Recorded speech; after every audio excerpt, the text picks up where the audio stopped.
it's Deborah Atkinson of Flipping 50 TV and the Flipping 50 podcast. And I get this request all the time for, what are some great sequences and why am I not getting results? Really is the question I get so much. And quite often it's not about the exercises that you're doing, but it may be about the sequence that you're doing them in.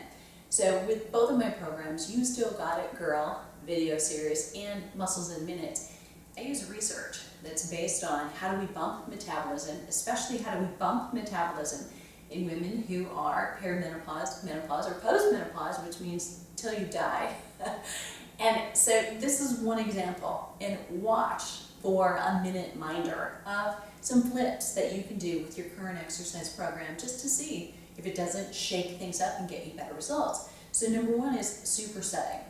So this is a real metabolism boost, and the research is based on doing sets of 4, meaning if I were doing exercise A and exercise B, I would do A, B, A, B, A, B, A, B, 4 sets. Now, if you're a beginner, you don't start there. You start with 1. And I know that seems like I could do more. You should finish your workout when you're a beginner feeling like you can do more, because your brain has to make some neural connections to the joints and the ligaments, and that will keep you safe. You do that for about 2 weeks, twice a week, with 48 hours or more in between, and then you bump it up to the second set, and you can get to the third set and the fourth set, so on and so on. So for more tips on that, go to Flipping 50 TV, that tab in Flipping 50, all spelled out.com, and I give you some great basic forms when you're going through the early shows, the episodes 1 through 10. You'll find it several times. So let me show you what a chest and a back exercise. So when you superset in this way, according to the research, we want to use opposing muscle groups. So that means that if I'm going to do a push, I'm going to do a pull. So I'm going to start, because I'm already up, with the pull. Now, if you have trouble with your back, trouble thinking about all the things you have to think about when you're standing, sit. So I could sit right here, just put my bum in a chair, and I would still have the same form in the upper body. This is what I want. I want a slight arch to my back, not rounded, chest forward, but chin down, so you're not straining the neck. And what I'm going to do is pull and release this way.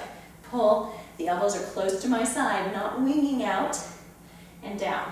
So you get the idea.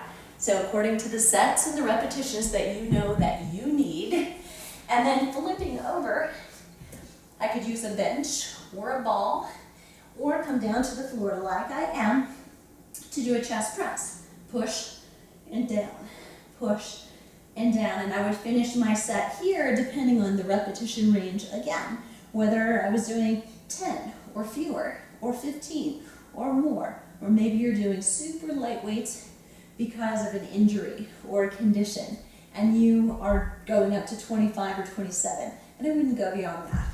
That's supersetting for a metabolism boost that's worth about 33% more energy expenditure as you're doing the exercise. So if I were to do that again, I would flip right over, do the pull, do the push without rest between. Super important that you realize you need to reach fatigue, and during the exercise, you're under control. You're not trying to move fast then. So you want to be careful if you're going to a boot camp or to a class and you feel like it's just going so fast you can't possibly do it well or fatigue the muscle, slow yourself down. You'll get better results. If you have questions, drop them down below, and I appreciate your comments, and I'll see you on the flip side.